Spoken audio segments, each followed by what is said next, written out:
doesn't really limit your freedom to practice democracy. We've also heard before from fellow opposition leaders who've described some pieces of legislature that is archaic. That's the description that's been given as archaic. We've seen some efforts by the current government to abolish part of this. One of them is the criminal defamation.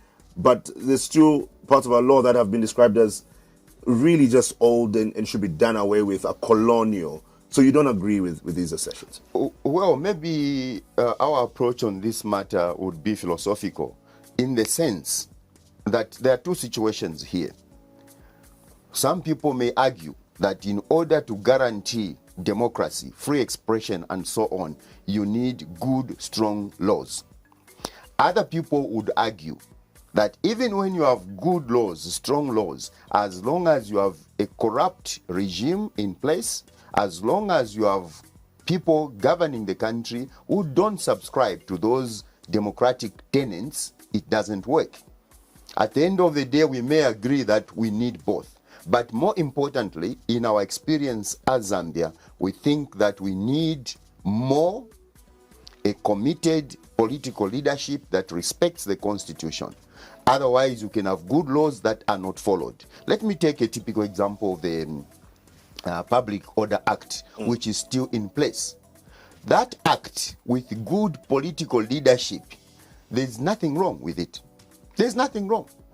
It says that when you want to have a meeting, you need to notify the police so that they would provide security. It doesn't say you have to get permission from the police. But the politicians still continue to psych the police to think that they have a right, they have the powers to grant permission. They don't have the power. What grants the permission is the Constitution, which guarantees freedom of assembly, freedom of association. The police only need to be notified.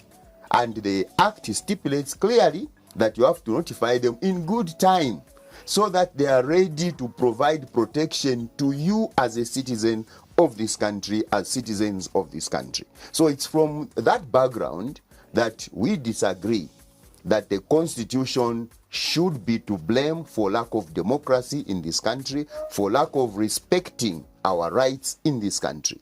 At least there are rights there, clearly stipulated in the Constitution. Some of those laws and provisions may not be good enough, but we, for a long time, have been at a stage where we can say we have laws that are good enough. They may not be desirable, they may not be what we expect, but good enough to live in a decent society as a democratic society. But we still hear from politicians who cry foul if aspects of the law, sections of the law are enacted or enforced. We still hear them complain. At the moment, we have this cyber crimes law, which is in effect, and we know that, for example, Dr. Fred Membe, he was summoned to appear before the cyber crimes unit, and it still comes back to what he said online and so on. But we still hear politicians cry foul when these laws are enacted or enforced. So what exactly is the expectation around that? Society will continue to change. Society is dynamic. New issues, new developments will continue to come up. Now we have social media, the technologies that are available and so on. So there's need for regulation.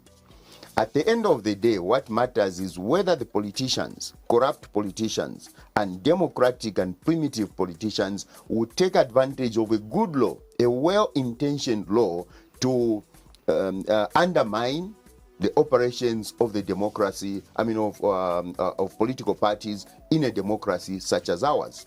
That's what we are seeing. Take, for instance, what Comrade Fred Membe has been charged with and arrested for.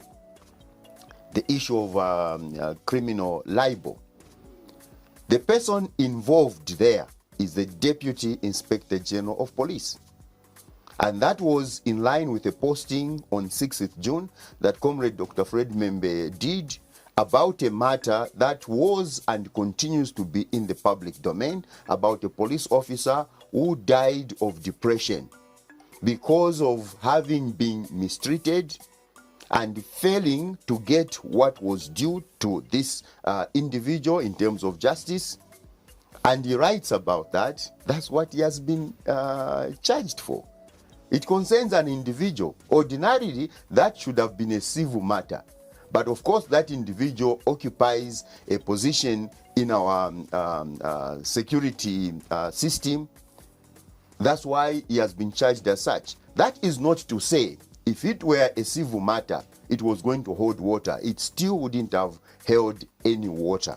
It is laughable, it's ridiculous, but at the end of the day, when politicians are scared, when politicians know that they're becoming unpopular, instead of focusing on the price of meal, instead of focusing on availability of drugs in hospitals, they will focus on who is saying what.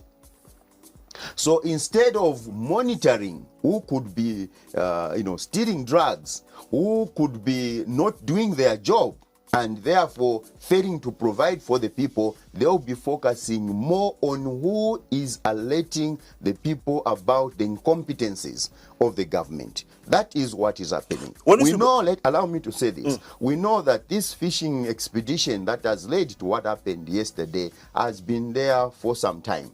As a matter of fact, what they wanted to do was to arrest him on Friday last week so that they would keep him behind bars Saturday, Sunday, Monday, which was a holiday, and then we begin to run around with the lawyers on Tuesday to have him released. But the police tried